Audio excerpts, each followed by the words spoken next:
Vanessa, I'm going to let you kick it off because, man, this is your world. Thanks, Carol. And Carolyn, it's great to talk to you always about everything going on in Gotham. Next week is going to be a huge week, kicking out in Queens for the first time with the Queens Classic.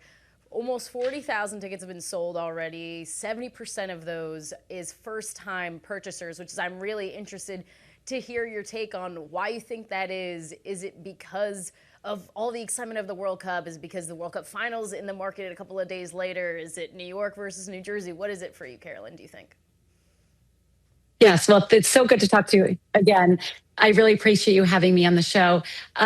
So a few things. So yes, just to explain what we're talking about with the Queens Classic. So Gotham will be playing the first ever professional women's soccer game in New York at Citi Field on Wednesday night. That is a few days before the finals, as you said. And when we made the decision to play this game, we knew that we didn't have access to our current stadium at Sports Illustrated Stadium in New Jersey because they're having a watch party.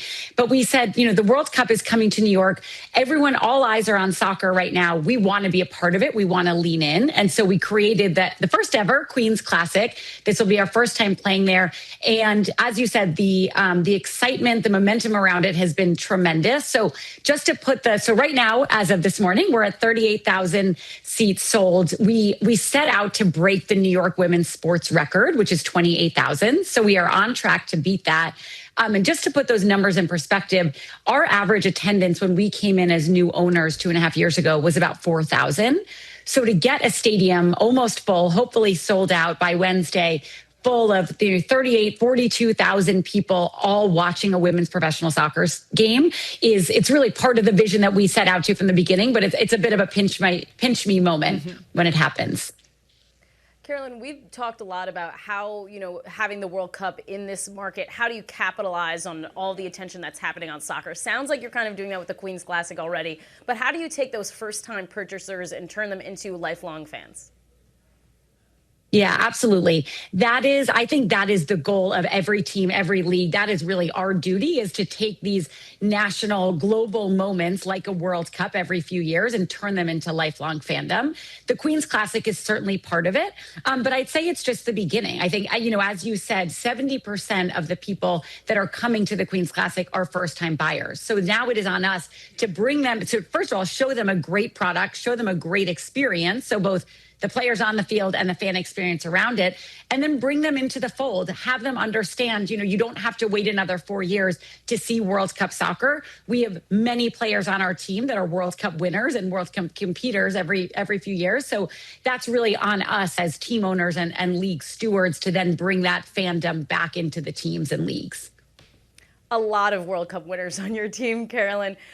As we're talking about, this year's World Cup and the U.S. and the men's World Cup, do you think, as we've spoken, did the men's team, in their departure in the round of 16, does that have any impact, do you think, on what you and other team owners were expecting to be a huge boom for soccer? Are you seeing any damper on that, do you think? Yeah, obviously a disappointment. I wish I was on a plane to LA right now going to watch the U.S. team in a semifinal game, but I think we all do. But I think it doesn't take away from what this team has done for this country, I would say, more globally. I mean, I think this country has never felt more united than it did maybe Monday afternoon before the game, or Sunday night rather.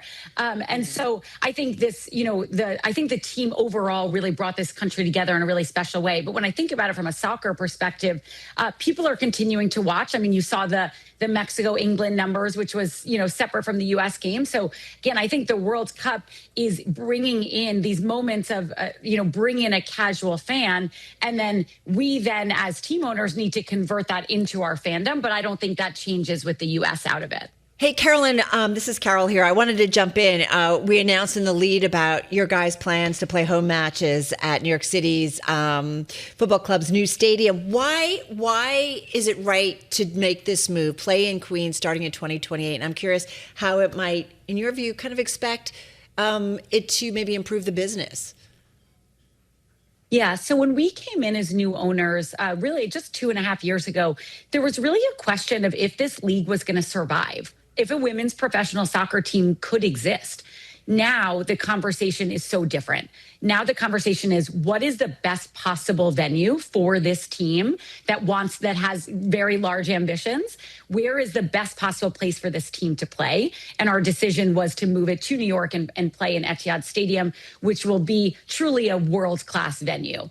And so if I think about, when we came in as new owners, we said, there's no professional women's team that is really a global brand. There's when people say what their favorite brands, soccer teams, or when they say their favorite soccer or sports teams are in the world, they really never say a women's team. And our goal is to be that first team. To do that, we have to match the ambition of on the soccer side with the business team, and to be able to play in the greatest sports city in the world and one of the most beautiful venues that will ever exist. That is why we have to go play at Etihad Park. And Caroline, we have just about 30 seconds left. Why is MetLife the right place for the World Cup final in your view? Absolutely.